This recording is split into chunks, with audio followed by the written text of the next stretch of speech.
माधव कुंज बिहारी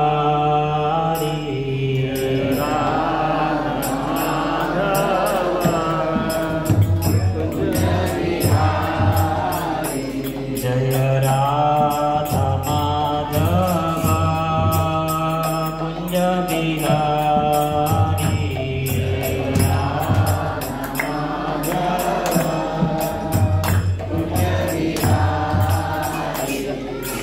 गोपी जन वल्लभ गिरिवरधारी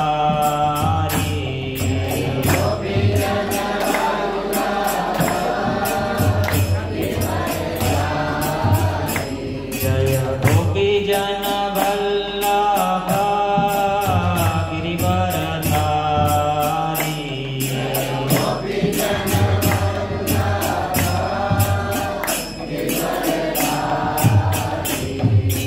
यशोद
जय जय राधा माधव की।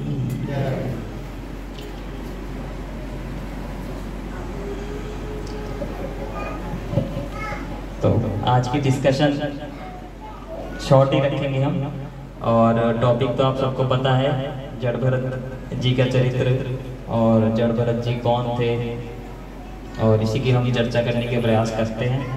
तो अभी मैं मंगल आचरण गाऊंगा, बोलूँगा।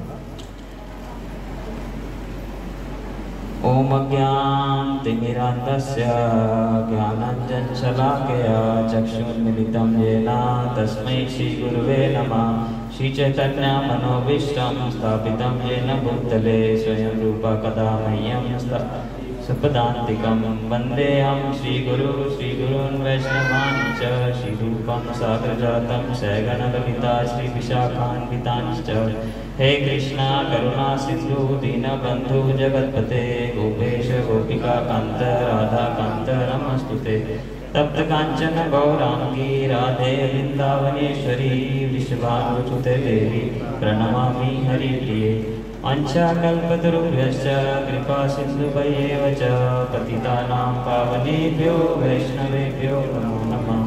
जय श्री कृष्ण चैतन्य प्रभु नित्यानंद श्री अद्वैत गदाधर श्रीवासादि गौर भक्त वृंदा।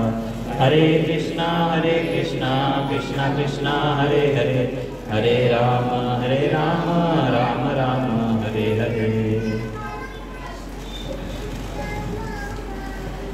हरे कृष्णा। तो श्रीमद् भागवतम एक ऐसा ग्रंथ है जिसके अंदर भगवान की और भगवान के भक्तों के चरित्र का वर्णन हुआ है। तो एक बहुत ही महत्वपूर्ण ग्रंथ है भक्ति मार्ग में, और बल्कि जो ऋषि मुनि इकट्ठे हुए थे, शौनक आदि ऋषि सूत गोस्वामी से प्रश्न कर रहे थे कि अब भगवान कृष्ण तो चले गए हैं इस धरती से, कृष्ण स्वधाम उपगते धर्म ज्ञान आदि भी सहा कलो नष्ट दिशा मेषा पुराणों अर्कोदनोचिता। तो उसका उत्तर उन्होंने दिया कि धर्म और ज्ञान के साथ भगवान कृष्ण चले गए हैं, तो अब इस धर्म और ज्ञान ने किसकी शरण ली है? तो बड़े सुंदरता से सूत गोस्वामी ने उत्तर दिया कि श्रीमद् भागवतम की शरण। भगवान कृष्ण के जाने के बाद श्रीमद् भागवतम एक सूर्य की तरह उदित हुआ है जिसने अज्ञान रूपी अंधकार को नाश कर दिया है। तो हम भक्ति जीवन में आगे बढ़ते ही कैसे हैं? तो बड़ा ही इंपॉर्टेंट क्वेश्चन है, हम सभी भक्ति जीवन में हैं। तो भक्ति जीवन में आगे बढ़ने का जो रास्ता है वो है शुद्ध भक्तों का संकल्प का। एक्चुअल में भक्ति जो है इस भौतिक संसार की नहीं है, वो भगवत धाम का एसेट है। तो जो शुद्ध भक्त होते हैं वो भगवान के नित्य पार्षद होते हैं, और उन्हीं की संगति करने से हमको भक्ति का ज्ञान प्राप्त होता है।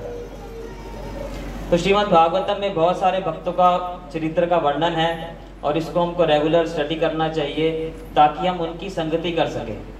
और शुद्ध भक्तों की संगति करने से हमको ऑटोमेटिक मतलब अपने आप ही उनके जो दिव्य गुण हैं, उनकी जो भक्ति है वो हमारे अंदर भी विकसित होने लगेगी। तो वही हम आज थोड़ी सी चर्चा करने का प्रयास करेंगे। प्रेजेंटेशन पीपीटी तो इंग्लिश में है, मगर साथ साथ अनुवाद थोड़ा थोड़ा करूँगा मैं, और हम और भी चर्चा करेंगे। तो सुप्रीम कैरेक्टर ऑफ जड़ भरत। तो जड़ भरत के बारे में कौन कौन जानता है? एक बार हाथ खड़ा कर दीजिए। तो ये तो 5% भी नहीं हुआ। भरत महाराज के बारे में कौन जानता है? भरत महाराज, भरत महाराज देखिए, इंडिया का नाम भारत भरत महाराज के नाम पर पड़ा है, और बहुत ही इम्पोर्टेंट राजा थे, चक्रवर्ती सम्राट थे, जिनके नाम से पूरे भारतवर्ष मतलब पूरी धरती का नाम ही बदल गया उनका। वो थे भरत महाराज। तो उनसे ही जड़ भरत महाराज का ही तीसरा जन्म था। और कैसे इतने शुद्ध भक्त होते हुए भी उनको कैसे 3 जीवन लगे, और उससे हमको बहुत ज़्यादा शिक्षा मिल सकती है। तो बहुत ही इंटरेस्टिंग है ये, और इसको हम आगे देखते हैं। तो इस पिक्चर में जड़ भरत की पिक्चर है ये, और महाराज रघुगण हाथ जोड़कर नीचे बैठे हैं। तो थोड़ा सा बैकग्राउंड में मैं बता देता हूँ। कि भरत महाराज जो थे वो महाराज ऋषभ देव के पुत्र थे। तो महाराज ऋषभ देव भगवान के अवतार हैं, 8वां अवतार उनको बोलते हैं। श्रीमद् भागवतम के प्रथम स्कंद में शुकदेव गोस्वामी बता रहे हैं। तो ऋषभ देव जी के 100 पुत्र थे और सबसे बड़े मतलब सबसे फर्स्ट पुत्र का नाम भरत महाराज था। तो ऋषभ देव जी के भी 100 पुत्रों में से 9 पुत्र तो परमहंस थे, नवयोगेंद्र जिनको बोला जाता है। तो वो तो संसार छोड़ के ऑलरेडी चले गए थे भजन तपस्या में, और 9 के बाद बाकी एक 9 भी थे जो कि भरत महाराज के अंडर में रहकर उन्होंने राज्य का भार संभाला। और बाकी के बचे 80 जो उनके पुत्र थे उनको ऋषभ देव जी ने कहा कि ब्राह्मण और शास्त्रों की शिक्षा लें, और वो फिर पूर्णता शास्त्रों की स्टडी करने के बाद वो ब्राह्मण बन गए। तो इससे भी छोटी सी सीख हमको पता लगता है कि उस टाइम भी अभी भी भगवान भगवद गीता में बता रहे हैं कि चतुर्वर्णम मया शिष्टम गुण कर्म विभागशः। तो 4 वर्ण और 4 आश्रम जो हैं, 4 वर्ण हैं ना, ब्राह्मण क्षत्रिय वैश्य शूद्र। तो ये भी मिसअंडरस्टैंडिंग लोगों के अंदर होती है कि भाई ये तो ब्राह्मण के घर का है, ऊंची जात का है, ये छोटी जात का है। तो ऐसा उस टाइम भी था। देखिए ऋषभ देव जी एक क्षत्रिय थे और उनके पुत्र भी क्षत्रिय थे, लेकिन वो 80 पुत्रों ने ब्राह्मण बन गए। वो ब्राह्मण कैसे बन गए? गुण कर। भगवान कह रहे हैं कि ये जो जाति जो होती है वो गुणों के बेसिस पे डिसाइड होती है, किसके अंदर कौन सा गुण है। हो सकता है कोई ब्राह्मण के घर पैदा हुआ हो लेकिन वो शूद्रों से भी बुरा हो, और शूद्रों के घर में पैदा हुआ कोई ब्राह्मण भी हो सकता है। तो ये गुणों के बेसिस पे डिसाइड होता है, ना कि कोई जातिवाद, ऐसा कुछ भी नहीं। तो इससे हमको ये पता लगता है। और कलयुग में एक्चुअल में हम सभी लोग शूद्र ही हैं, कलु शूद्र संभव। अभी जो रजोगुण और तमोगुण का बढ़ चुका है बहुत ज़्यादा, ब्राह्मण तो अभी नहीं बचे इस सोसाइटी में। हम सभी लोग शूद्रों की कैटेगरी में आते हैं, और जो भक्ति मार्ग में हम आ जाते हैं तो भक्ति मार्ग में आने के बाद हम बहुत ही जल्दी प्रोग्रेस कर सकते हैं, इन चारों वर्णों को पार भी कर सकते हैं। हमारा ये लक्ष्य है कि सत्वगुण को भी पार करके विशुद्ध सत्व में हमको स्थापित होना है। तो उसके लिए पहले बेसिक है कि सत्वगुण में आना पड़ेगा, और सत्वगुण में आने के लिए हम सारे विधि विधान और सारे नियम जो हम पालन करते हैं वो कुछ हद तक सत्वगुण में आने के लिए हैं, ब्राह्मण पद तक उठने के लिए हैं। तो वैष्णव ऑटोमेटिक एक ब्राह्मण भी क्वालिफाई हो जाता है। जैसे हम सुबह जल्दी उठते हैं और सारा अपना भजन कार्य करते हैं, वो सत्वगुण में आने के लिए होता है। तो यही साइंटिफिक प्रोसेस है भक्ति में आगे बढ़ने का। तो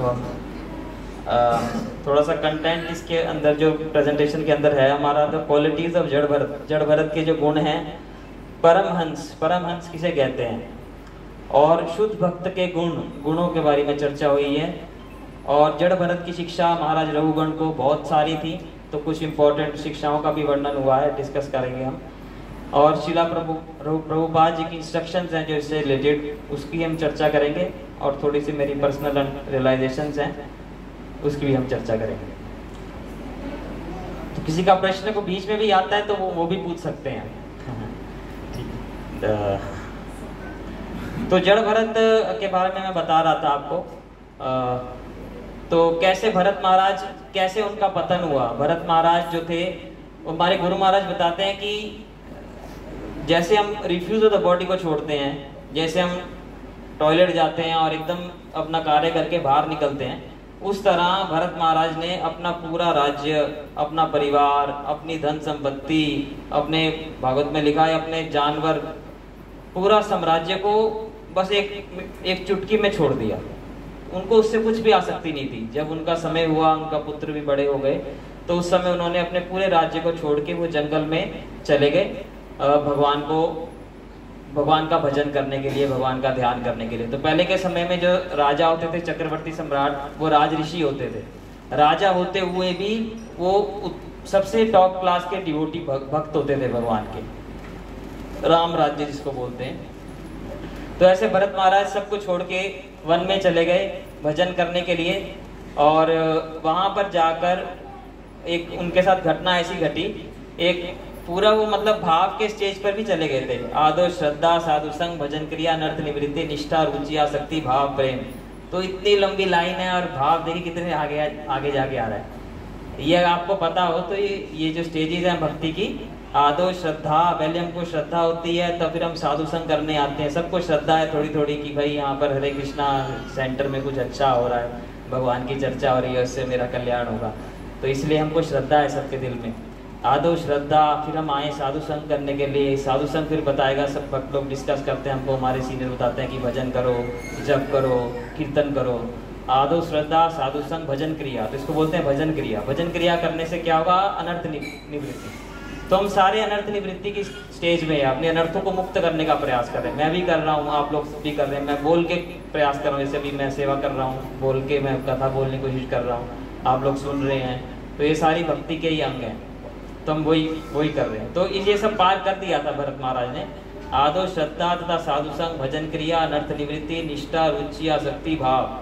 तो वो भाव के स्टेज पे थे भरत महाराज, लेकिन उस स्टेज पे आने के बाद भी वो स्थायी भाव में नहीं थे और उनका पतन हो गया। तो कैसे हुआ वो हम डिस्कस करेंगे अभी। जैसे एक दिन क्या हुआ, वो अपने नित्य नियम में लगे हुए थे, भजन में अपने भजन में बैठे थे, तो उनके आश्रम के बाहर ही फूला आश्रम था वो जगह।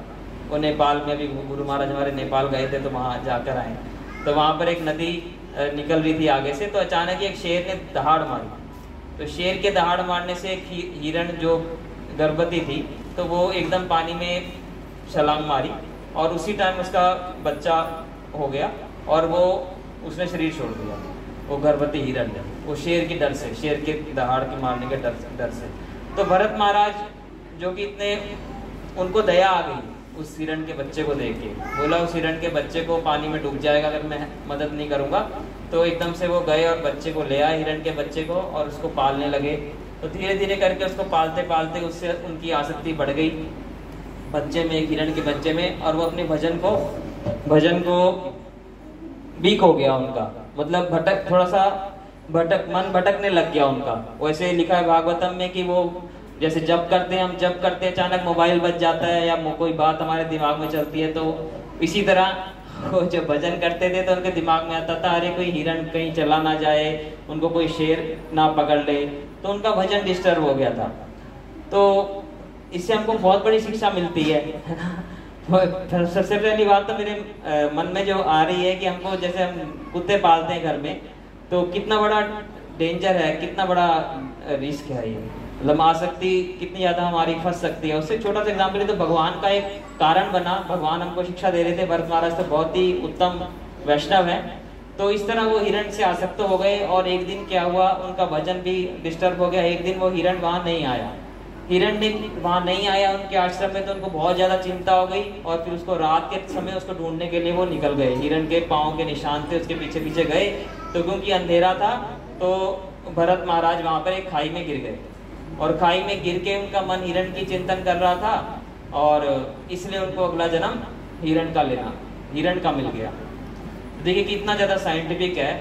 एग्जैक्टली भगवत गीता में भगवान ने बताया, यम यम वापि स्मरण भावम त्यन्ते अन्ते कलेवरम तम तम वेति कौन्तेय सदा तद भाव भाविता। तो जिस भाव के साथ हम शरीर छोड़ते हैं उससे हमारा अगला जन्म निश्चित होता है। तो इसका कितना सुंदर एग्जाम्पल है। इसलिए प्रभुपाद जी ने भी कहा है, बांग्ला में कहते हैं, साधन कर भजन कर मरते जान लो। मतलब जितना साधन और भजन हमने जीवन भर करा है, उसको मृत्यु के समय पता लगेगा कि हमने कितना भजन किया है। तो ये सबसे बड़ी परीक्षा है हमारी कि मृत्यु के समय हमको भगवान को स्मरण करना है, इस लेवल तक हमको उठना है। तो एक ये बहुत ही मतलब सीरियस भक्ति मार्ग, बहुत ही सीरियस है, और इसलिए हमको इतना डेडिकेशन से इसको करना है कि हम भगवान से आसक्ति इतनी ज्यादा बढ़ जाए कि हम आंखें बंद करें तो हमको भगवान स्मरण में आए, हमको क्रिकेट प्लेयर स्मरण में ना आए, टीवी स्मरण में ना आए, या कुछ रिश्तेदार ना स्मरण में आए। तो इस लेवल तक हमको बढ़ना है। तो हिरण का स्मरण करने से भरत महाराज को हिरण का शरीर मिल गया, मगर भगवान की कृपा उनके ऊपर थी, वो तो भक्त थे भगवान के। तो इससे ये भी पता लगता है, भगवान कह रहे हैं कि कौन थे प्रति जाने नाम है भक्त पणस्ती। हे कुंती पुत्र तुम ऐलान कर दो, अर्जुन को भगवान कह रहे हैं भगवत गीता में कि मेरा भक्त कभी विनाश नहीं हो सकता। तो भगवान खुद गारंटी ले रहे हैं, हम सारे भक्ति करना हम स्टार्ट किए हैं तो भगवान गारंटी ले रहे हैं कि भाई जो मेरे पास आता है बल्कि भगवान बाध्य हो जाते हैं उसकी रक्षा करने के लिए। ऐसा अजामिल की कहानी में लिखा है भागवतम में, क्योंकि अजामिल ने नारायण का नाम पुकार लिया तो भगवान बाध्य हो गए आने के लिए, उसको बचाने के लिए। तो इसी तरह भरत महाराज को भी अपना स्मरण रहा कि मैं पिछले जन्म में ऐसे भरत राजा था और अब मेरे को हिरण का शरीर मिल गया है। तो हिरण के शरीर में हमेशा उनको चिंतन रहता था कि मेरे से जो गलती हुई है वो वापस ना हो, और इस वजह से वो हमेशा वो हिरण के शरीर में उसी आश्रम के पास चले गए जहाँ उन्होंने भजन किया था और जहाँ और ऋषि मुनि रहते थे। तो वहीं पर वो हिरण के शरीर में चले गए और पूरा जीवन उन्होंने सूखी पत्तियां खाकर बिता दिया हिरण के शरीर में। तो उनका शरीर, टाइम आया, उन्होंने शरीर छोड़ा और फिर उनको एक ब्राह्मण के परिवार में जन्म मिला हिरण के बाद। वो ब्राह्मण थे जड़ भरत, ये जड़ भरत। तो देखिए कैसे इनको देख के क्या लग रहा है। तो वो इतने ज्यादा सतर्क थे अपनी भक्ति में कि वो उनको मालूम था कि 2 जन्म मेरे खराब हो गए हैं, सिर्फ मेरी छोटी सी गलती है हिरण से आसक्त होने की वजह से। इसलिए वो इस जन्म में जड़ भरत के रूप में वो ब्राह्मण के जन्म घर में तो जन्मे थे, लेकिन वो अपने आप को एकदम मूर्ख और एकदम पागल की तरह व्यवहार करते थे कि कोई भी लोग उनको डिस्टर्ब ना करे, कोई भी वो समाज से बच के रहे, इसलिए वो एकदम पागल की तरह ऐसे रहते थे। तो धीरे धीरे उनके पिताजी ने भी पूरा प्रयास किया इसको शास्त्र का ज्ञान दें, इसको पूरा ब्राह्मण बनाएं, लेकिन फिर भी वो हार गए क्योंकि जड़ भरत एकदम मूर्ख और पागल की तरह व्यवहार करते रहे। वो थे परमहंस, मतलब भगवान के चिंतन में 24 घंटे वो लीन थे और उनको पता था कि मेरे को समाज से बच के रहना है क्योंकि उससे मेरा मन भटक सकता है। तो इसलिए जड़ भरत इस तरह रहते थे। तो उनके टाइम आया, उनके माता पिता भी गुजर गए और तब उनके सौतेली माँ और जो भाई थे जड़ भरत के, तो वो बहुत अत्याचार करते थे उनके ऊपर। जड़ भरत कुछ भी बोलते नहीं थे, तो उनको सूखा एकदम खराब खाना देते थे खाने के लिए, लेकिन जड़ भरत कभी भी कुछ भी नहीं बोले, वो खुशी खुशी खाते थे। और एक दिन ऐसे ही तो इनका टॉलरेंस जड़ भरत का मतलब यही डिस्कस हुआ है आगे की स्लाइड में। देखो, फियर ऑफ नॉन डिवोटी, जड़ भरत को बहुत डर था कि मेरे को अभक्तों से दूर रहना है, उनका संगति नहीं करनी मेरे को। शील्डिंग फ्रॉम डिस्ट्रैक्शंस, ताकि मन एकदम एक फोकस होकर हमेशा भगवान के चरणों में लगा रहे। हम बहुत इंपॉर्टेंट है, हम सीख सकते हैं इससे बहुत कुछ। जैसे मैं भी उसी रास्ते पर हूँ, तो हमको हमेशा भगवान का स्मरण में लीन रहना है। बहुत सारी डिस्ट्रैक्शंस हैं, सबको मालूम है, तो मैं वो डिस्कस नहीं करूंगा। और इस तरह हमको कौशल से, बड़े ही ध्यान से अपना जीवन व्यतीत करना है जड़ भरत के जैसे। तो फोकस था जड़ भरत का, अटेंशन थी भक्ति में और भगवान के नाम में हमेशा एब्जॉर्ब थे वो जड़ भरत। भगवान की भक्ति में, भगवान के नाम में हमेशा डूबे रहते थे। समाज के लिए वो एकदम पागल की तरह व्यवहार करते थे। तो हम ये भी इसको बोलते हैं, रैट रेस से भी बचना चाहिए कि समाज में हमारा सबका प्रयास रहता है कि मैं सबसे अच्छा हूँ, सोसाइटी में अपना एक है ना एक ओहदा बना के रखने की कोशिश करते हैं कि हम मेरी भी इमेज हो, रिस्पेक्ट हो सब समाज में, लेकिन उससे हमको कोई फायदा नहीं होगा क्योंकि मृत्यु के समय वो हमको बचाने, इमेज हमको बचाने नहीं आएगी, हमारा भजन और हमारी भक्ति जो है वही हमको बचाने आएगी। तो ऐसे हम सीख सकते हैं जड़ भरत की लाइफ से। तो टॉलरेंस एंड एंड्योरेंस, तो जड़ भरत ने सारा टॉलरेट किया जो भी उनके ऊपर अत्याचार हुआ उनके भाइयों और परिवार के द्वारा, और पब्लिक भी उनको पागल बोलती थी। तो कुछ लोग उनको अच्छे से व्यवहार नहीं करते थे, लेकिन जड़ भरत अपने भजन में हमेशा लीन रहते थे। प्रभुपाद जी के जीवन के बारे में हम चर्चा करेंगे आगे जाके। Non attachment, acceptance of circumstance, तो जो भी खाना जड़ भरत को मिलता था बिना किसी कंप्लेंट से खा लेते थे और सुख दुख के ऊपर थे वो। मेरे को अच्छा लगता है ये, मेरे को बुरा लगता है, हम सबके अंदर है ना कि मेरे को ये चीज अच्छी लगती है, मेरे को ये चीज खराब लगती है, तो इसके वो ऊपर थे क्योंकि ये हमारा शारीरिक बोध के कारण हमको सब अच्छा बुरा लगता है संसार में।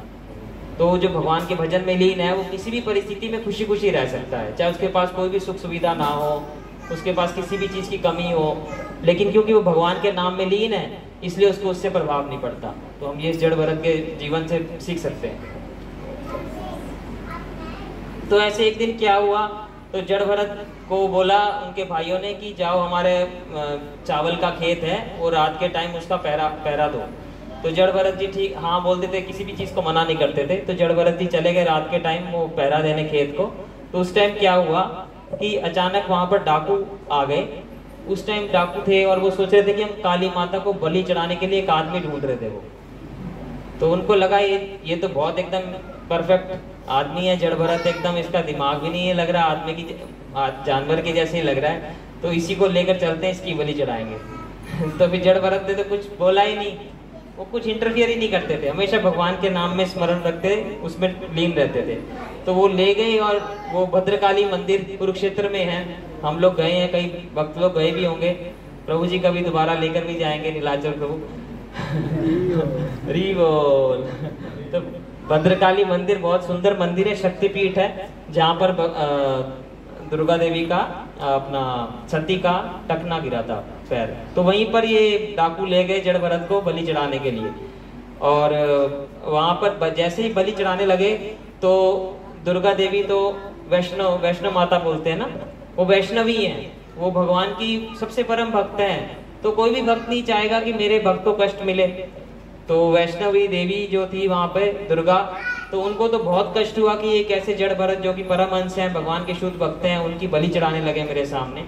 तो उसी टाइम वो विग्रह से फट गया और वहां से दुर्गा देवी प्रकट हुई अपने संगनियों के साथ, और वहां सभी डाकुओं का गर्दन काट दिया उसी टाइम, उसी तलवार से जिससे वो जड़ भरत की बलि चढ़ाने लगे थे।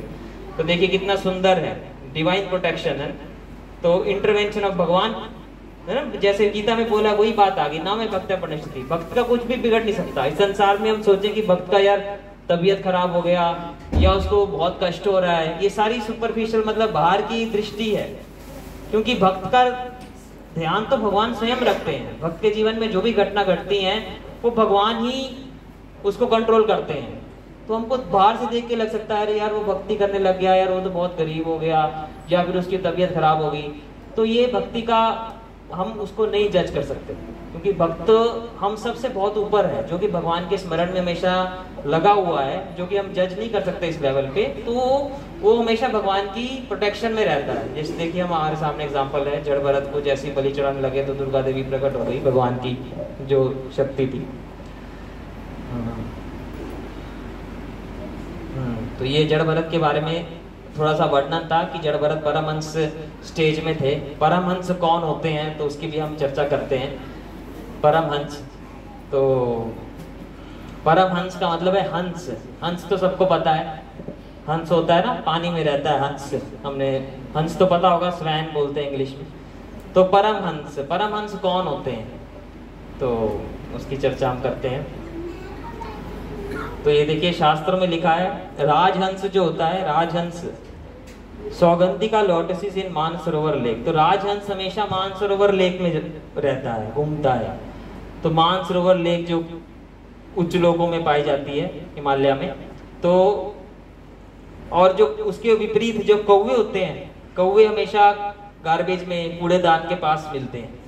तो इससे हमको पता लगता है कि कुछ लोग होते हैं राजहंस के जैसे, जो कि हमेशा ऐसी जगह ढूंढते हैं जहाँ पे भगवान की कथा चर्चा हो रही हो, जहाँ पर भगवान के भक्त हो, जहाँ पर भगवान हो। और कुछ लोग कौवे की तरह होते हैं जो कि ऐसी जगह ढूंढते हैं जहाँ पर है ना नशा जुआ, जहाँ पर गंदगी हो, तमोगुण हो।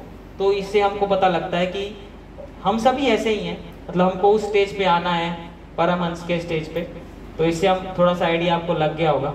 तो मैं कुछ लोगों से भी डिस्कस करूंगा शास्त्र में।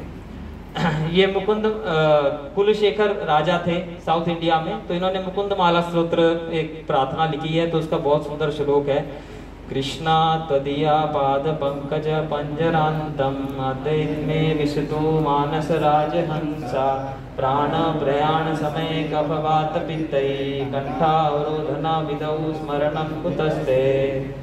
तो ये कह रही हैं, my lord Krishna, I pray that the swan of my mind. वो कह रहे हैं जो मेरे मन का हंस है वो आपके चरण रूपी कमल की जो नाल है उसमें लिपट जाए। मेरा मन रूपी हंस आपके चरण रूपी जो कमल की नाल है उसमें लिपट जाए और लॉक हो जाए, ताकि मैं मृत्यु के समय जब मेरा क्योंकि और इसी स्थिति में मैं अपना शरीर त्याग दूं। मुकुंदमाला जो कि राजा कुलशेखर बोल रहे हैं कि अभी मेरा स्वास्थ्य अच्छा है, अभी हम सारे स्वास्थ्य अच्छा है, तो इस स्थिति में मेरा मन आपके चरणों में इस तरह लीन हो जाए और मैं इसी स्थिति में शरीर त्याग दूं, क्योंकि मृत्यु के समय मेरा वात पित्त और कफ से मेरा कंठ अवरुद्ध हो जाएगा, मैं कुछ बोल नहीं पाऊंगा, तो उस समय मैं आपके स्मरण कैसे कर पाऊंगा। ये बहुत सुंदर प्रार्थना है महाराज कुलशेखर की। तो शुद्ध भक्त परमहंस, कैसे वो हंस से जो तुलना हुई है, जैसे भागवतम का श्लोक है बहुत ही सुंदर, नायद वचस चित्र पदम हरि यशा जगत पवित्रम प्रगणित करिचित तत्वायसम तीर्थम उशंति मानसा नायत्र हमसा निरमंति उशिक्षया। तो ये देखिए, those words which do not describe the glories of the lord, तो जो who alone can sanctify the atmosphere of the whole universe are considered by saintly persons to be like place of pilgrimage for crows। तो इस जगह पे जहाँ पर ये ऐसी वार्ता होती है, ऐसी कथा डिस्कस होती है जो कि भगवान से संबंधित नहीं है, तो वो उन जगहों पर ऐसे लोग जाते हैं जो कि कौवों के समान है। तो क्योंकि जो मुक्त पुरुष हैं वो भगवत धाम के वासी हैं, तो उनको वहाँ कोई आनंद नहीं आता। तो इसलिए हमको ऐसी जगह जाना चाहिए जहाँ पर शुद्ध भक्त हो, भक्ति हो, भगवान हो, है ना। भगवान के भक्त तो किसी शराब खाने से दूर रहेंगे ना, ऐसी जगहों से झगड़ा हो जहाँ 4 नियम टूटते हो, ऐसी जगहों से दूर रहेंगे। तो ऐसे लोगों की हमको संगति करनी है। जड़ भरत जी भी एक ऐसे ही परमहंस थे, और भी सारे वृत्तांत जो भागवतम में आते, तो हमको इनकी संगति करनी है, इनकी कथा सुननी है, तो इनसे हम इनकी संगति करते करते हम इनके जैसे ही बन जाएंगे। तो ये एक श्लोक था, और ये एक बहुत ही, मैंने बचपन में ये क्लास में पढ़ा था स्कूल में, तो इसलिए मैंने इसको डाला था स्लाइड में। तो हंस श्वेता बका श्वेता क भेद हंस बकयो बक हंस्यो नी ऋषि विवेके तू हंस हंसो बका बका। ये संस्कृत में था, तो अब कुछ लोगों को शायद समझ में भी आ गया हो कि हंस भी सफेद होता है और बगुला भी सफेद होता है, लेकिन फिर हंस और बगुले में अंतर ही क्या है। तो नी ऋषि विवेके तू हंस हंसो बका बको बका, पता है रामभद्र जी को पता है सिया राम प्रभु। तो नीर शीर मतलब पानी और दूध का जब अंतर पता करना हो, तो हमको पता लग जाएगा हंस कौन है और बगुला कौन है, क्योंकि हंस जो है वो पानी और दूध के मिश्रण से, ऐसे शास्त्रों में लिखा कि दूध अलग कर लेता है। तो वो हमारे कपिल देव प्रभु ने भी पढ़ा होगा। तो ये हंस का ये लक्षण होता है। तो हंस ये बहुत इंपॉर्टेंट, आपको लग रहा होगा कि ये हंस की बातें कर रहा है, लेकिन जो शुद्ध भक्त होते हैं, परमहंस ही होते हैं वो, तो वो इस भौतिक संसार में रहते हुए हमेशा भगवान से संबंधित रहते हैं। वो इस भौतिक संसार मतलब जैसे समझ रहे दूध और पानी का मिक्सचर है ये भौतिक संसार, और जो शुद्ध भक्त होते हैं वो हमेशा उससे भगवान को निचोड़ लेते हैं, क्योंकि वो हर चीज को भगवान से संबंधित देखते हैं। शुद्ध भक्त, हम सारे जीवात्मा हैं, भगवान के अंश हैं, ये सारा जो भौतिक पदार्थ हम देख रहे हैं सारी भगवान की शक्ति है। तो शुद्ध भक्त इस तरह पे होता है कि वो हमेशा भगवान को देख सकता है हर जगह। तो ये परमहंस का लक्षण है। तो फिर अब इसके बाद हम शास्त्र में जो भक्तों के गुण हैं, जो भागवतम में वर्णन हुए हैं कि शुद्ध भक्त, परमहंस, जड़ भरत जैसे भक्तों के क्या गुण हैं, अब वो भी हम थोड़ा सा डिस्कस करते हैं।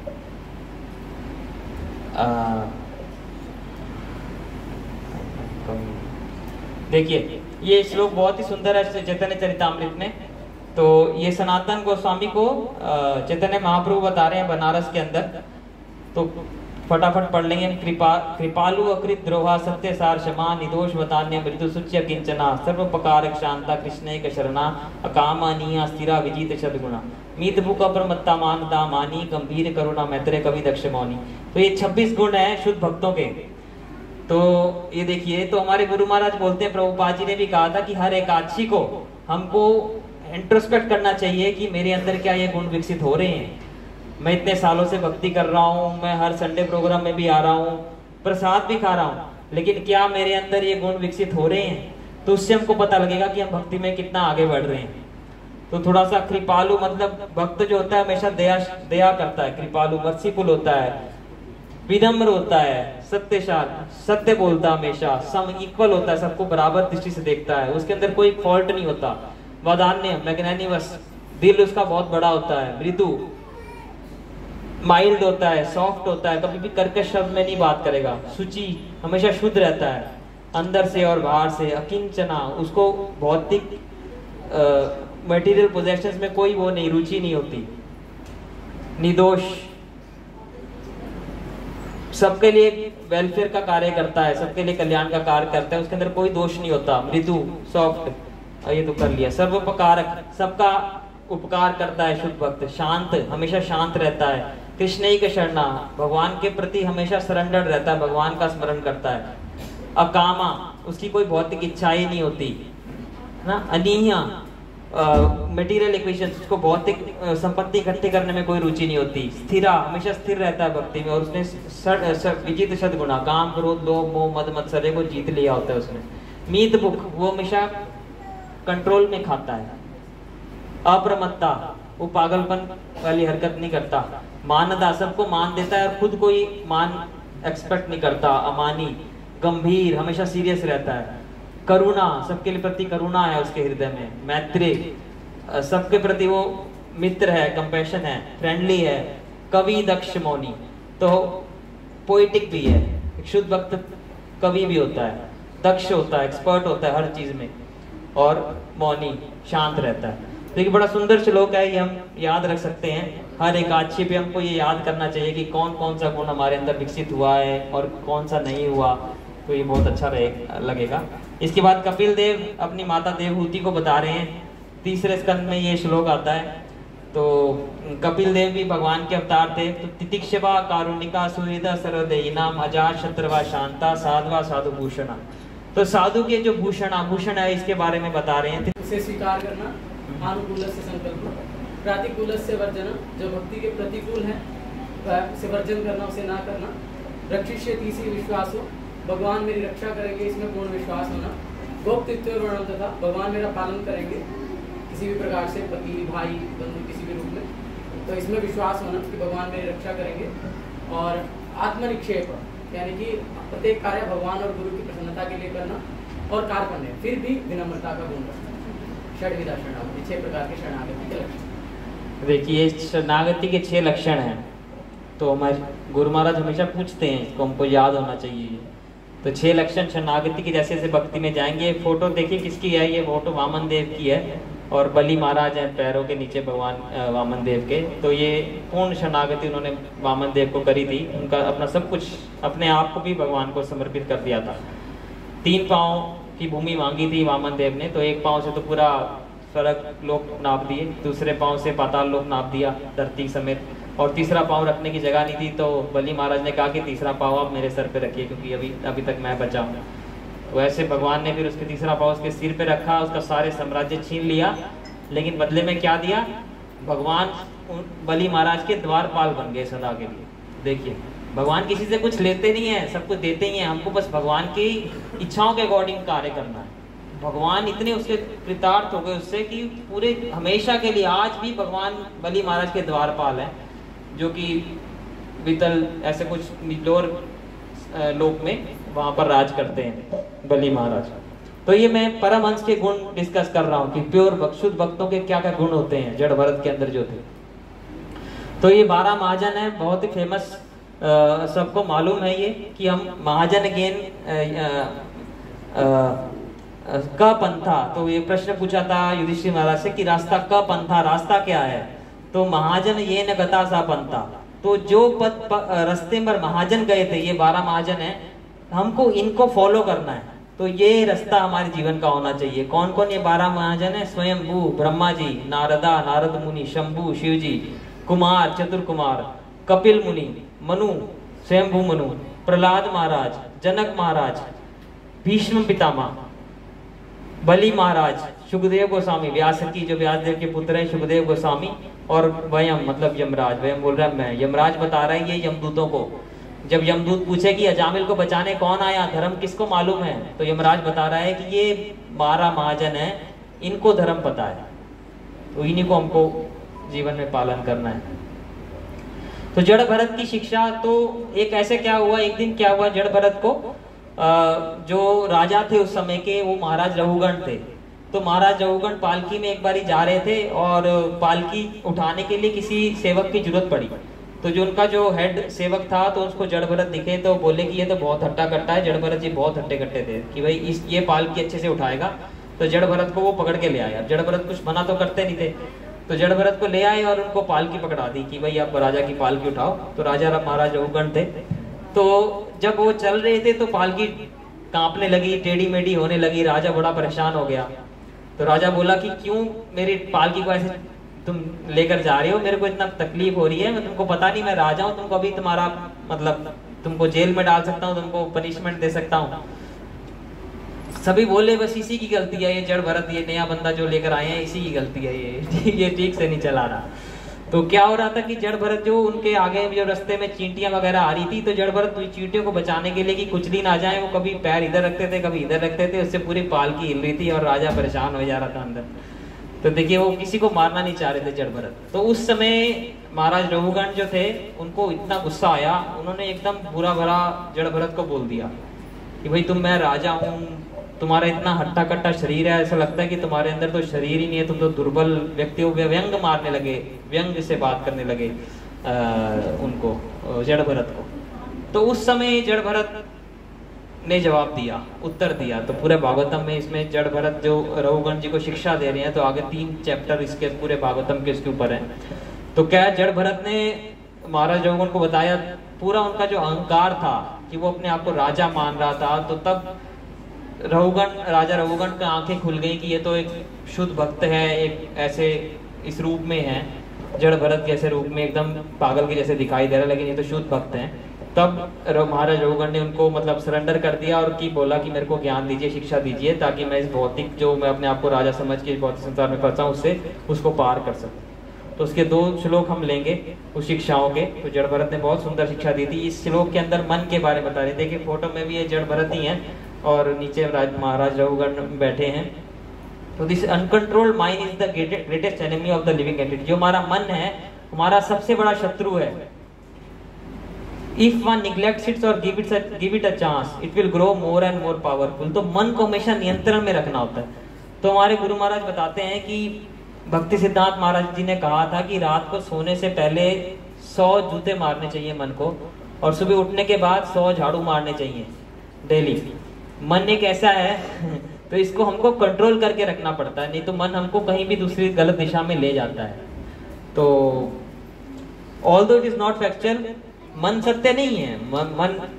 मन ने हमारी चेतना को एकदम दूषित कर रखा है। It is very strong, it covers the ये सोल को, आत्मा को ढक के रखता है मन।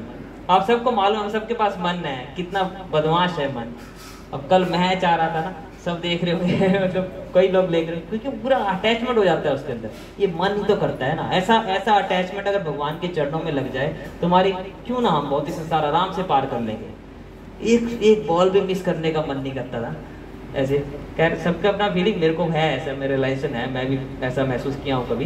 तो देखिए कैसे मन कितना स्ट्रांग होता है। इसकी इसी आसक्ति को भगवान के चरणों में लगाना। O king, please try to conquer this mind by the weapon of service to the lotus feet of spiritual master and of the supreme personality of Godhead. गुरुर हरे चरणम, है ना, गुरुर हरे चरणोपासना। तो जड़ भरत बता रहे हैं कि गुरु और जो भगवान के चरणों की हम सेवा करके अपने मन को कंट्रोल कर सकते हैं। तो ये बहुत ही इंपॉर्टेंट शिक्षा है। और इसका अगला श्लोक हम जो डिस्कस करेंगे वो पूरी भागवतम का वन ऑफ द बेस्ट श्लोक है। इससे हम बहुत कुछ सीख सकते हैं। तो ये 5वें अध्याय का 12वें स्कंद का। तो ये मन के बारे में एक और श्लोक है भगवत गीता के अंदर भी है कि जिसने मन को जीत लिया उसके लिए मन सबसे बड़ा मित्र है, और जिसने मन को नहीं जीता उसके लिए मन सबसे बड़ा शत्रु है। क्योंकि अगर मन हमारा भगवान के अंदर स्थिर हो जाए तो वो मन ही हमको भगवान के धाम में लेकर जा सकता है। वो स्पिरिचुअलाइज्ड हो जाता है मन, क्योंकि मृत्यु के समय हमारा मन ही है जो हमको अगला शरीर में लेकर जाता है। हमारे मन जहाँ आसक्त होता है वहीं लेकर जाता है। तो वही मन हमको भगवान के धाम भी लेकर जा सकता है अगर वो शुद्ध हो जाए मन। तो ये महाराज जड़ भरत बता रहे हैं, बहुत सुंदर श्लोक है। सभी पीछे पीछे गा भी सकते हैं इसको। रघु गणेत तपसा न याति, सभी बोलेंगे न चेज्या निर्वापणात् गृहीत्वा ना चंदसा नैव जलग्नि सूर्ये बिना महत्पाद रजोभिषेकम। तो हम संस्कृत भी सीख सकते हैं, बहुत ही सुंदर श्लोक है इसका। देखिए मैं वर्ड टू वर्ड मतलब बताऊंगा। रहुगण एतत्, हे रहुगण, एतत् मतलब ये भक्ति जो है, ये शुद्ध भक्ति जो परफेक्शन है, तपसा न याति, ये तपस्या करके नहीं प्राप्त हो सकती। देखिए हम जो सब प्रयास कर रहे हैं संसार में, सारे स्पिरिचुअलिस्ट जो भी पूरे संस्थाएं इतनी सारी हम देखते हैं इंडिया में, जो उस परफेक्शन को प्राप्त करना चाहती हैं, शुद्ध भक्ति भगवान के धाम जाना चाहती हैं, वो जड़ भरत बता रहे हैं कि कैसे जा सकते हैं। तपस्या से नहीं जा सकते कि मैं पूरा दिन खाना नहीं खाऊंगा, मैं पूरा दिन पानी नहीं पीऊंगा, खूब व्रत करूंगा। ना चेजिया, चेजिया मतलब विग्रह की सेवा, डीटी वर्शिप मतलब बहुत ओपुलेंट वर्शिप करके सिर्फ, है ना, तपस्या बाय वैदिक वर्शिपिंग प्रोसेस। शास्त्रों में जो कर्मकांडीय प्रोसेस लिखा है ना, चेजिया निर्वापनात् गृहीत्वा, कि मैं गृहस्थ आश्रम को, आइडियल गृहस्थ आश्रम को जीऊंगा और उसके बाद फिर वानप्रस्थ और संन्यास भी ले लूंगा, उससे भी हम भगवान के पास नहीं जा सकते। देखिए कितना कितना इंपॉर्टेंट चीज है, इसको ध्यान से सुनिए। ना छंदसा, ना ही ब्रह्मचर्य से, ना ही कि मैं पूरा जीवन ब्रह्मचारी रहूंगा, उससे हम भगवान के पास जा सकते हैं। ना ही कि मैं पूरा आइडियल गृहस्थ बनूंगा, मैं संन्यास लूंगा, मैं खूब तपस्या करूंगा, उससे भी नहीं जा सकते। नैव जलग्नेर सूर्यई, ना ही सर्दियों, खूब सर्दी में जल के नीचे बैठ के तपस्या करूंगा, या धूप के नीचे या चारों तरफ आग लगा के तपस्या भी करते हैं, ये भी एक विधि होती है, वो तपस्या करने से।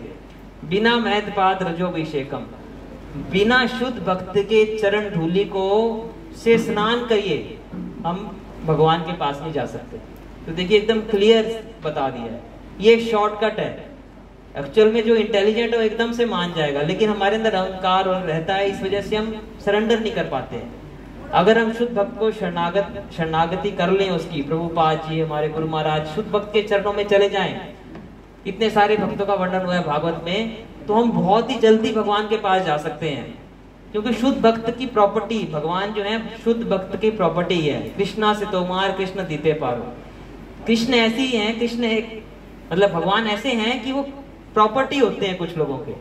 जो प्रॉपर्टी होती है ना, हमारा घर हमारे नाम पर है, वैसे कृष्ण शुद्ध भक्तों की प्रॉपर्टी होते हैं। तो ये रहस्य है एक तरह से। और शुद्ध भक्त जिसको चाहे उसको भगवान कृष्ण दे सकते हैं, और कोई तरीका ही नहीं है, क्योंकि भक्ति संसार की है ही नहीं है। भक्ति भगवत धाम से आई है, तो वो गुरु परंपरा से आ रही है। ब्रह्मा जी को भगवान ने ज्ञान दिया, उससे गुरु परंपरा में शुद्ध भक्तों के पास ऐसे भगवान हैं। शुद्ध भक्त जो बोलते हैं भगवान करते हैं। तो इसलिए शुद्ध भक्तों की शरण में जाने से वो एक बार ही सीधा भगवान को प्रार्थना करेंगे, राधा रानी को प्रार्थना करेंगे। प्रभुपाद जी बड़े सुंदर से एक लेक्चर में बता रहे हैं ऐसे। शुद्ध भक्त अपने गुरु जी को प्रार्थना करेंगे, ऐसे राधा रानी तक प्रार्थना जाएगी। राधा रानी देखेंगी कि ये कितना सुंदर भक्त है, कितनी मेहनत कर रहा है, तो ऐसे भगवान को शुद्ध भक्त बोलेंगे कि इसने मेरे कहने से जो मैंने कहा इसने वो किया। हे भगवान, इसने मेरी बहुत प्रचार में और जो मैं गुरु जी की सेवा करना चाहता था उसने मेरी हेल्प करी। भगवान इसकी रक्षा करना। तो शुद्ध भक्त के मुख से जैसे ये निकलेगा उसी टाइम हम मतलब गारंटीड है कि हम भगवान के धाम चले जाएंगे। तो एकमात्र यही रास्ता है भक्ति में आगे बढ़ने का। तो देखिए इतना सारा जड़ भरत जो कि 3 जीवन जिन्होंने कितनी तपस्या करी होगी। भरत महाराज पूरा राजा थे जो हिरण बन गए एक जन्म में, फिर जड़ भरत बन के उन्होंने तपस्या, और ये कंक्लूजन ये बता रहे हैं। तो ऐसे ही नारद मुनि, हम सबको पता है नारद मुनि हमारे गुरु हैं। तो नारद मुनि का भागवतम में बहुत सुंदर वृत्तांत आता है कि नारद मुनि पिछले जन्म में क्या थे, एक दासी के पुत्र थे नारद मुनि। और उस दासी के पुत्र के जीवन में नारद मुनि ने, जो उनकी माँ थी वो वहाँ पे ऋषि मुनि आते थे हर जंगल में, तो उनकी सेवा करती थी। तो नारद मुनि भी साथ में मदद करते थे, उन ऋषि मुनि की सेवा करते थे, उनका जूठन खाते थे, उनसे कथा सुनते थे। तो वो सेवा करने से ही नारद मुनि देखिए मुक्त हो गए और नारद मुनि जैसे आचार्य बन गए। तो शुद्ध भक्तों की सेवा में इतना बल है, अपने भजन के बल पे नहीं हो पाता। शुद्ध भक्तियों की सेवा करने से बहुत ही जल्दी भक्ति में प्रोग्रेस होती है, बल्कि उनकी कृपा से ही हम भजन कर पाते हैं। उनकी आज्ञा का पालन करना है, ये मोस्ट इम्पोर्टेंट है। तो हम सबके जीवन में मालूम होगा, जैसे हम देखते हैं कि हमारे गुरु महाराज ने प्रभुपाद जी की कितनी सेवा करी है। 24 आवर्स अभी भी नॉन स्टॉप वो ऑस्ट्रेलिया में जा रहे हैं प्रचार करने के लिए, लगातार लेक्चर दे रहे हैं, अपने प्रभुपाद जी की, अपने गुरु जी की वो सेवा करने में 100% डेडिकेटेड है। तो ऐसी डेडिकेशन का कुछ हिस्सा भी हमारे अंदर आ जाए, बिल्कुल भी मेरे अंदर तो बिल्कुल भी नहीं है, क्योंकि 24 आवर्स हमारे गुरु महाराज के साथ जैसे मैं रहा भी हूँ, हर शुद्ध भक्त ऐसा ही होता है। इस्कॉन में इतने सारे आचार्य हैं तो सब डेडिकेटेड 100% 24 आवर्स, उनको सिर्फ भगवान की सेवा और अपने गुरु की सेवा के सिवा और कुछ भी याद नहीं आता। तो प्रभु जी बहुत समय साथ में रहे हैं, तो ऐसा हम संगति करके देख सकते हैं। इसलिए शुद्ध भक्तों की संगति करना, भागवत के भी संगति करना, वो भक्ति का सबसे इंपॉर्टेंट अंग है। तो शीला प्रभुपाद की इंस्ट्रक्शंस हैं, कुछ कोट हम डिस्कस करेंगे और प्रभुपाद जी के गुण भी डिस्कस करेंगे। नष्ट जन्म स्मृति, it is not, Prabhupada ji कह रहे हैं मनुष्य जन्म इतना दुर्लभ है, लब्धवा सुदुर्लभम बहु संभवन्ते, आफ्टर मैनी बहुत जन्मों के बाद हमको मनुष्य शरीर मिला है, अब हम इसको नहीं गवा सकते, हमारे पास ये चांस है, इसको हम नहीं खो सकते। ऐसे है ना, चांस मिलता है किसी को, ट्राई ऐसे है ना तो उसको हम नहीं गवा सकते हैं। तो वही हमको मनुष्य जीवन को नहीं गवाना है। तो प्रभुपाद जी ने ये बहुत शुद्धता से बता रहे हैं। तो शुद्ध भक्ति नहीं, इसीलिए हमको बचाने के लिए भटक रहे हैं। उनको पता है कि बेचारे ये कुछ भक्ति कर लेंगे तो इनका कल्याण हो जाएगा, जो हम खुद नहीं जान पा रहे हैं। तो प्रभुपाद जी देखिए बता रहे हैं, your simplicity is a great asset for, ये लेटर है माधवी लता माता जी है मॉन्ट्रियल में, तो उनको लेटर लिखे, प्रभुपाद जी ने पत्र लिखे, खूब पत्र लिखे, बुक्स हैं प्रभुपाद जी की, इतने भक्तों के से वो बातचीत करते थे पत्रों के माध्यम से। तो your simplicity is a great asset for Krishna conscious, सरलता है वो तुम्हारा बहुत बड़ा एक एसेट है, गुण है सरलता ही वैष्णव है, ऐसे गोविंद महाराज जी ने बताया है। Krishna is very kind to meek and simple, जो सरल होता है, विनम्र होता है, उसके लिए कृष्णा बहुत जल्दी कृपा करते हैं। There is a nice story about Bharat Maharaj who remained just like a dullard in order to avoid material association। तो प्रभुपाद जी बताते जड़ भरत के जैसे एकदम सरल रहे और भौतिक दूषण से बचे रहे। तो ऐसे आपको सरलता से भक्तों की ही संगति करनी है। श्रील प्रभुपाद बता रहे हैं, तो Factually an advanced devotee always avoid speaking with persons who are not in devotional life। तो हमारे मन में प्रश्न आ सकता है कि जड़ भरत तो हमेशा मतलब चुप रहते थे, लेकिन हमको तो प्रचार करने के लिए कहा जाता है, हमको तो प्रचार करना है। तो एक्चुअली जड़ भरत वो किसको प्रचार करना है, वो प्रभुपाद जी बता रहे हैं हमको करना है। ये मध्यम अधिकारी का गुण होता है कि जो इनोसेंट होता है, जो उसको प्रचार करना है। कोई द्वेषी आदमी भगवान को नहीं मानता, उसको उनसे हमको लड़ाई नहीं करनी है फिजूल की, वो नहीं करना। लेकिन जो विनम्र आदमी है उसको हमको प्रचार करने का प्रयास करना है। तो प्रभुपाद जी इस कोट में यही बता रहे हैं। तो हम 5-10 मिनट में खत्म करेंगे। तो एक छोटी सी कहानी तो ये सबको बताई होगी कि सरलता में भक्ति कैसे होती है। तो एक मोची और ब्राह्मण की कहानी है, शॉर्ट में बता देता हूँ, बहुत ही अच्छी है। तो नारद मुनि एक दिन वैकुंठ जा रहे थे और फिर रास्ते में उनको एक ब्राह्मण मिला जिसके बहुत सारे शिष्य थे। तो ब्राह्मण बोला, नारद मुनि जी प्रणाम प्रणाम, एक प्रार्थना है मेरी, तो आप वैकुंठ जा रहे हो, आप भगवान से पूछना कि मैं कब वैकुंठ आऊंगा। कई लोगों को तो ये कहानी पता भी होगी। तो नारद मुनि बोले ठीक है, मैं निश्चित रूप से पूछ के आऊंगा। तो जैसे ही नारद मुनि आगे गए तो एक मोची भी मिला, एक पेड़ के नीचे बैठा था। तो मोची जैसे ही नारद मुनि को मिला, वो एकदम दंडवत प्रणाम किया और मोची ने कहा कि नारद मुनि कि आप वैकुंठ जा रहे हैं क्या? तो नारद मुनि बोले हाँ, तो आप प्लीज पूछिए भगवान से कि मैं कब भगवान के धाम वापस जाऊंगा। हर भक्त की इच्छा होती है भगवान के पास जाने की। तो नारद मुनि बोले मैं निश्चित रूप से पूछूंगा। तो नारद मुनि वैकुंठ चले गए, वहां पर भगवान बैठे थे, भगवान शेषनाग पे लेटे हुए थे, विष्णु भगवान थे। तो नारद मुनि ने कहा कि मेरे को एक ब्राह्मण मिला था और एक मोची मिला था, दोनों पूछ रहे थे कि मैं कब आऊंगा, मेरे आपके पास वो कब आएंगे। तो भगवान बोले कि ब्राह्मण कब आएगा वो तो मेरे को मालूम नहीं, लेकिन मोची इसी जन्म में आ जाएगा। तो देखिए कितनी बड़ी शिक्षा है हमारे लिए, भक्ति किसको बोलते हैं।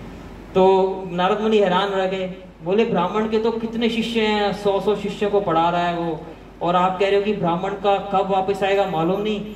तो ऐसा मैं समझ नहीं पाया है भगवान। नारद मुनि कह रहे हैं आप मेरे को समझाइए ऐसा क्यों कह रहे हैं।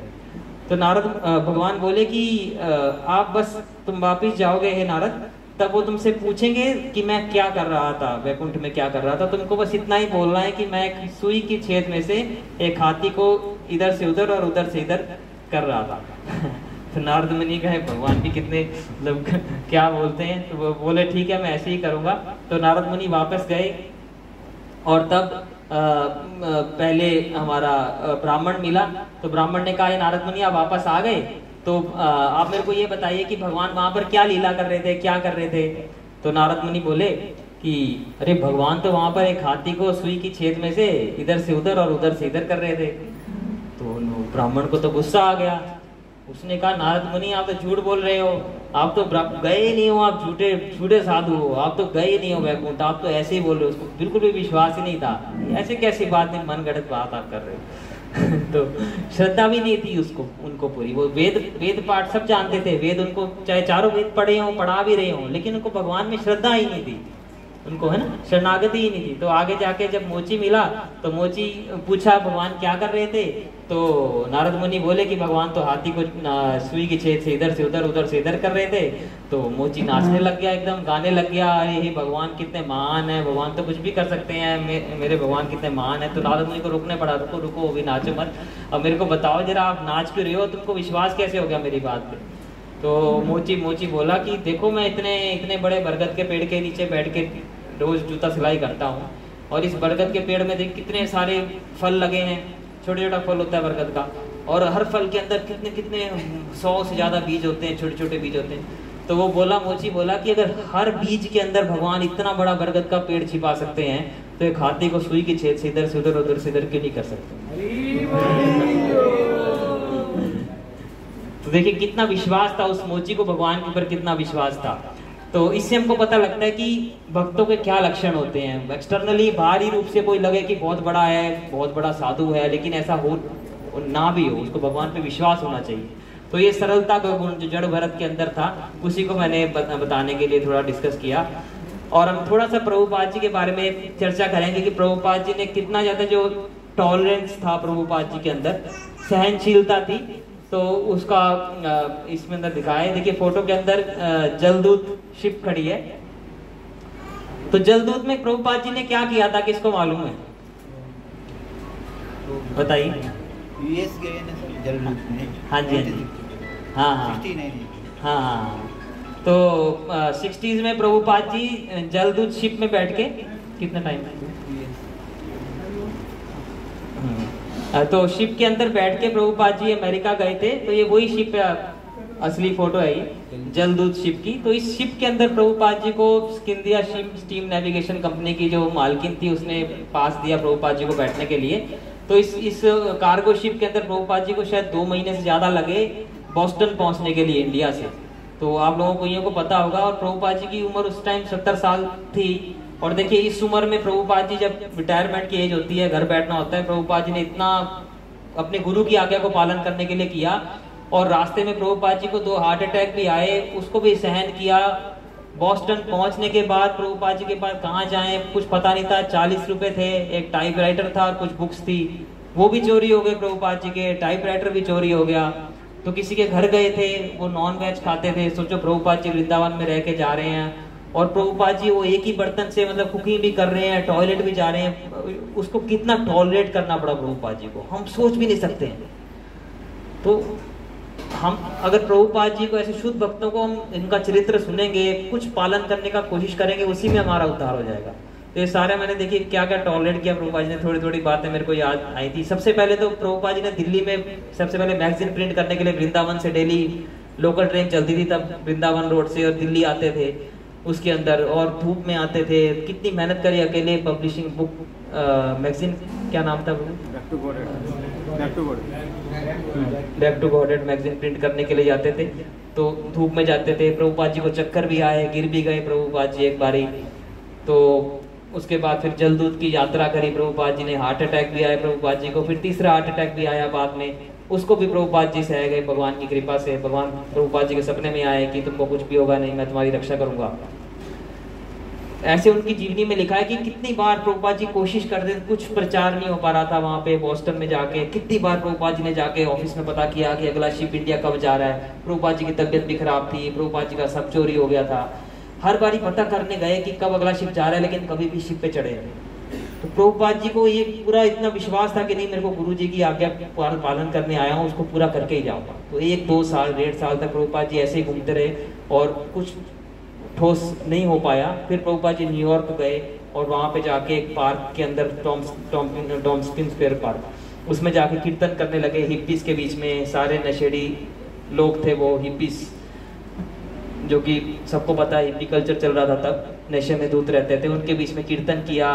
तो वो लोग भी कीर्तन करने लगे और उन हिप्पीज को प्रचार करके प्रभुपाद जी ने शुद्ध भक्त बना दिया। सोचिए कितनी शक्तिशाली शक्ति है प्रभुपाद जी की तरफ। अगर प्रभुपाद जी उनका उद्धार कर सकते हैं तो हमारा क्यों नहीं कर सकते? 1 मिनट में कर सकते हैं। शुद्ध भक्त के अंदर इतनी शक्ति होती। तो उन हिप्पीज को प्रचार करके प्रभुपाद जी ने एकदम शुद्ध भक्त बना दिया। ऐसे ही बहुत सारी कहानियां। प्रभुपाद जी रूम भी शेयर करते थे किसी के साथ। एक दिन आधी रात को एक हिप्पी आया, प्रभुपाद जी गला दबाने लग गया, तुमको मार दूंगा, तुमको मार दूंगा। ये लीलामृत में कहानी है। प्रभुपाद जी भाग के चले गए उस टाइम, फिर रात को वहीं सोए, सड़क पे ही सोए, हिप्पीज थे सारे। तो ये इतना कष्ट प्रभुपाद जी ने सहाया, हमको मालूम भी नहीं है।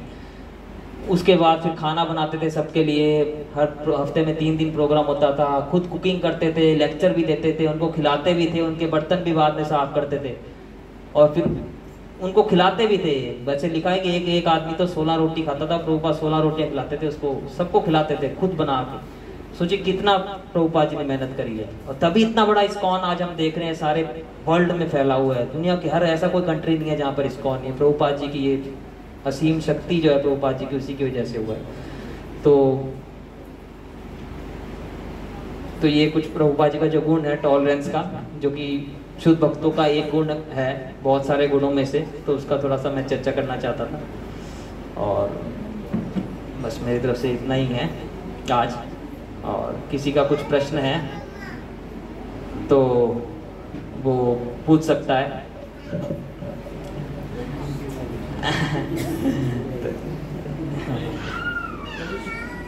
हाँ महाराज ने 1.5 बच्चे की रक्षा की। हाँ उनमें आसक्ति हुई उनकी। हाँ तो उनको एक्चुअली क्या करना चाहिए था? हाँ, अच्छा प्रश्न है आपका। देखिए, करुणा तो होती है शुद्ध भक्त के अंदर, तो रक्षा तो करी बहुत अच्छी बात है। लेकिन उस रक्षा करने की वजह से पूरा अच्छे से भागवतम में बताया गया है कि उन्होंने अपना भजन खराब कर लिया। वो पूजा करते थे, उनको हिरण का बच्चा याद आता था, वो घूमता था चारों तरफ जड़ भरत महाराज के, तो उनकी पूजा की सामग्री को भी छूता था। तो ऐसे धीरे धीरे उनकी आसक्ति उसमें चली गई। ये गलती हुई ना उनसे। भगवान की इच्छा थी लेकिन ये तो गलती हुई ना। उसको बचा लिया तो प्रकृति पर छोड़ भी सकते थे वो, कि ठीक है उस पानी में था, वो फंस गया, लेकिन उसको बचा के छोड़ भी सकते थे ना। ऐसी एक कहानी भी, एक सुंदर, एक बहुत फेमस कहानी है, मेरे को एग्जैक्टली नाम पता नहीं, प्रभु को पता होगा, कि एक सन्यासी हुए, बड़े महान सन्यासी हुए। तो उन्होंने अचानक से उनको घर छोड़ के सन्यास लेना था, लेकिन वो ले नहीं पा रहे थे। अचानक ही उन्होंने देखा कि उनके सामने एक अंडा गिरा, उसमें से छिपकली का बच्चा निकला बाहर, और वो अपने आप ही उसने फटक से अपना खाने को पकड़ लिया और वो खा लिया। तो उनको तब ज्ञान हो गया कि भाई इस संसार में हम करने वाले कुछ भी नहीं होते, इस संसार को भगवान चला रहे हैं, भगवान सबको पाल रहे हैं। तो जिसको पालना चाहेंगे तो भगवान पालेंगे। तो उन्होंने जैसे ये देखा उसी टाइम वो घर छोड़ के चले गए और अपना, उन्होंने, कौन थे प्रभु जी वो? बच्चा तो कोई वहाँ से गुजर रहा था, फिर तो उनकी बच्ची को बच्ची को छोड़ पा रहा था। जी जी बड़ा एक्सट्रीम है ये। हाँ जी जी। तो हाँ, तो यही है, उनको भजन डिस्टर्ब में, उनको गलती हुआ तो उनसे। तो ऐसे बताया कि उनको भक्तों के संग में रहना था, भरत महाराज को गुरु से कंसल्ट करना था, उनका भजन डिस्टर्ब, गुरु की ये आज्ञा नहीं थी ना, वो डिस्टर्ब हो गया, उनका भजन डिस्टर्ब हो गया, ये गलती हुई। वो हमारे टीचर हैं, हम नहीं कह सकते कि वो गलत हैं, लेकिन ये भगवान की एक लीला थी सिखाने के लिए, क्योंकि भाव के स्टेज पर जाना ही बहुत मुश्किल कार्य है और उससे गिरना भी, कोई गिर नहीं सकता। लेकिन भगवान की इच्छा थी कुछ हमको पाठ देने के लिए, शुद्ध भक्तों के साथ लीला करते हैं भगवान, इसलिए हमको सिखाने के लिए ये लीला थी। हाँ जी जी, प्रभु बताइए। तो प्रभु ऐसे हमें प्रैक्टिकली मान लीजिए हम जा रहे हैं काम से, कोई थे कि कोई रोड एक्सीडेंट हो गया है किसी के साथ, तो हमें क्या करना चाहिए? देखिए बिल्कुल, मैं तो बोलूँगा अपना, अगर मेरे को समझ, बाकी प्रभु जी बाद में बताएंगे कि बिल्कुल बचाना चाहिए। ऐसा हुआ था हमारे सामने, एक्चुअल में रियलिटी में हुआ था। हम, मैं बता रहा हूँ आपको, ITI चौक से हम आगे थे, शुभानु प्रभु जी थे हमारे साथ थे, तो वहाँ पर हमारे आंखों के सामने एक ट्राली के ऊपर लोग बैठे थे और एक माताजी ट्राली से नीचे गिर गई और पूरा ट्राली उनके टांगों के ऊपर से निकल के चला गया हमारे आंखों के सामने। तो उस टाइम देखिए मेरे को तो इतना बल नहीं आया, लेकिन वो शुभानु प्रभु जी ने सब बोले रोको रोको, हॉस्पिटल लेकर जाना है, हॉस्पिटल लेकर जाना है। वो प्रभु जी उन गाड़ी में उनको बिठाया, हमारी जो गाड़ी थी उस टाइम, और प्रभु जी हॉस्पिटल छोड़ने चले गए। तो ये बहुत मेरे को देखकर हुआ कि हम कुछ कर सके तो हमको उतना करना चाहिए। उसके बाद फिर हॉस्पिटल चले गए, बाकी डॉक्टर का काम है, बाकी तो इसमें कोई बाकी प्रभु जी कुछ ऐड करना चाहेंगे तो मैं देना चाहूँगा प्रभु जी।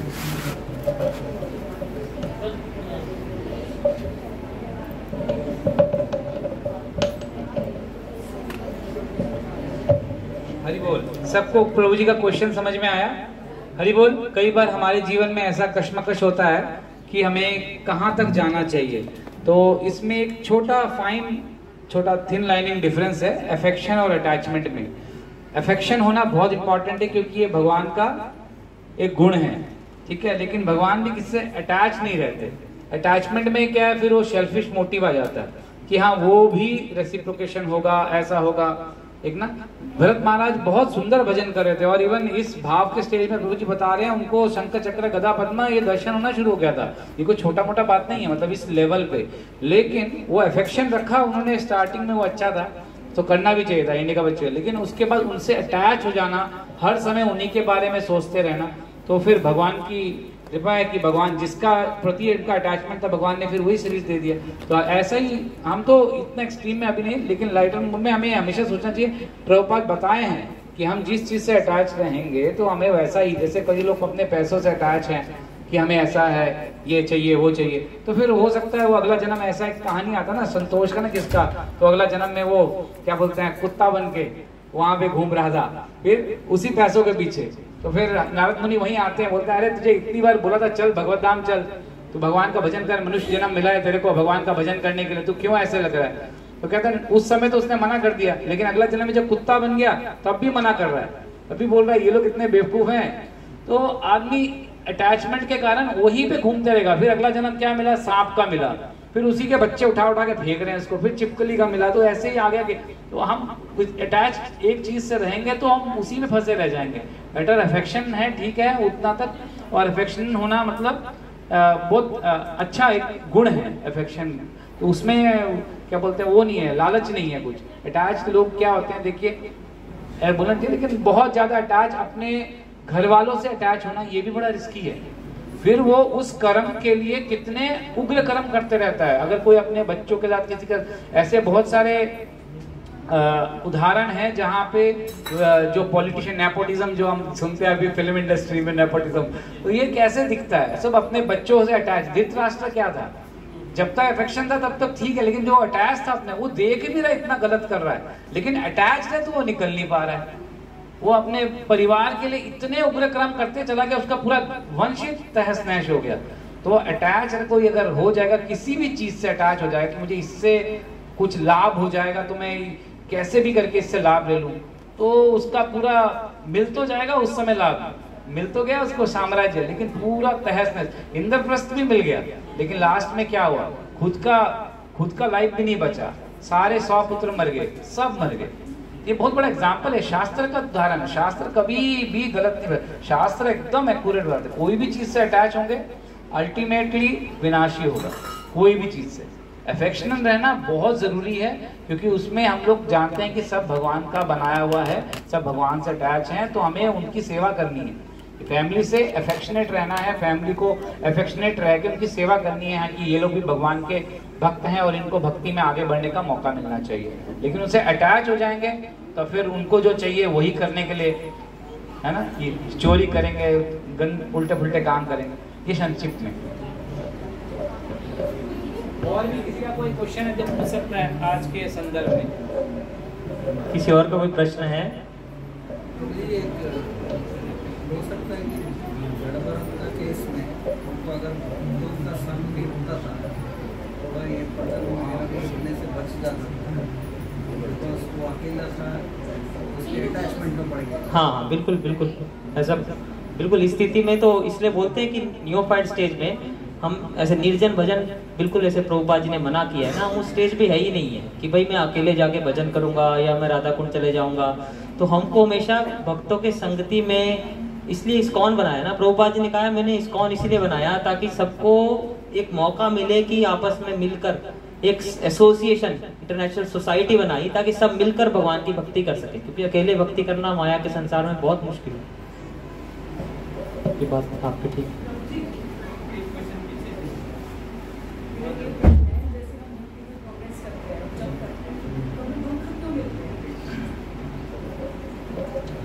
जी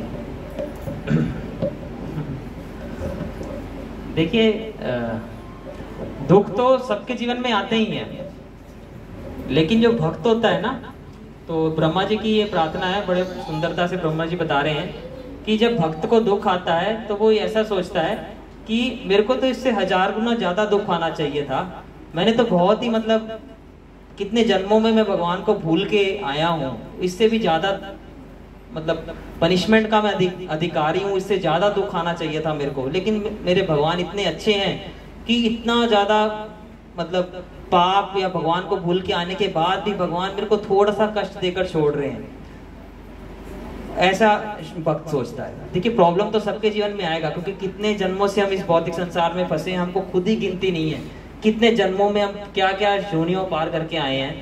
तो कल को मैं एक लेक्चर में सुन रहा था कि भगवान को भूलना ही एक पाप है, क्योंकि भगवान ने हमको ये शरीर दिया है, भगवान ने हमको इतना अच्छा मन दिया है, सब कुछ भगवान ने दिया है, और भगवान को भूल जाना ये भी एक पाप है।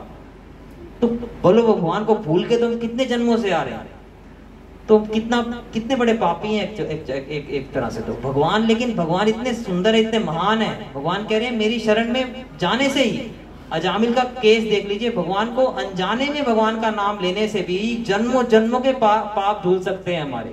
भगवान इतने कृपालु है, उसका कोई अंत ही नहीं है, बस हमको भगवान के चरणों को पकड़ना है। और भक्तों के लाइफ में प्रॉब्लम आती है, जैसे मैंने आपको पहले भी क्लास डिस्कस कर रहे थे कि हो सकता है बाहर से देखने पर हमको लगे कि भक्त बीमार है या उसको बड़ी प्रॉब्लम्स आ रही हैं, लेकिन वो भगवान के कंट्रोल में होता है। भगवान अपने, जब भक्त के लाइफ में कुछ भी प्रॉब्लम आते हैं ना, तो भगवान उसको कंट्रोल कर रहे होते हैं, वो यमराज कंट्रोल नहीं कर रहा होता। तो भगवान जान के देते हैं ताकि भक्त शुद्ध हो जाए, जल्दी से मेरे पास आ जाए। तो ये ठीक है माता जी। जैसे जड़भरत जी को शुद्ध भक्त है, उनको तो पिछला जन्म याद है, लेकिन कोई जन्म ऐसे देखा हमने, जैसे कृष्ण सुदामा प्रभु जी भी भगवत गीता में बताया है कि किसी का जन्म होता है उनको भी याद आते हैं, जैसे याद आ रहे थे कि जैसे कोई, तो हर किसी को आता नहीं, उनको क्या वो भी जैसे ये क्या। हाँ तो ये भगवान की कृपा है, ये लिखा है भागवत में कि भगवान की कृपा थी, इसलिए जड़ भरत जी को और हिरण के शरीर में भी याद रहा उनको पिछला जन्म, ये भगवान की कृपा है। तो अभी जैसे वो भी क्या भक्त हरियाणा में कोई देखा हमने, है ना, पुनर्जन्म। तो आम आदमी को अगर याद रहे तो उसके लिए बड़ी प्रॉब्लम हो जाएगी, किस माँ बाप को याद करेंगे, कितने जन्मों के माँ बाप दिखने लगेंगे। तो भगवान सबको नहीं दिला सकते, स्पेशल अच्छा है, भूलना भी अच्छा है, याद है हाँ इतना कष्ट होता है ना, जन्म के टाइम इतना कष्ट होता है, वो भी हम भूल गए ना। अच्छा ही तो वो याद रहेंगे तो हम उसी को सोचते रहेंगे, मृत्यु के समय 1000 बिच्छू डंक मारते हैं, इतना कष्ट होता है, अब उसको याद रखेंगे तो कैसे जी पाएंगे। जैसे हम पुनर्जन्म में कई देखते हैं, वो देखा था ना कि वो ऐसा होता है ना, कितना सुदामा का वो एक कलर में होता है, तो वो भी क्या भक्त हैं या उनको कैसे, वो भी किसी को हो सकता है किसी को नहीं। हाँ जो हमारे लिए अच्छा भगवान हमारे लिए कर रहे हैं ना, हमको भी भक्ति करनी है बस। को भी याद हुआ था किसी जगह में कुछ भक्ति किया तभी तो प्रभुपाद जी के चरण में आए। बिल्कुल बिल्कुल। हरि बोल। जय श्रीमद् भागवतम महापुराण की।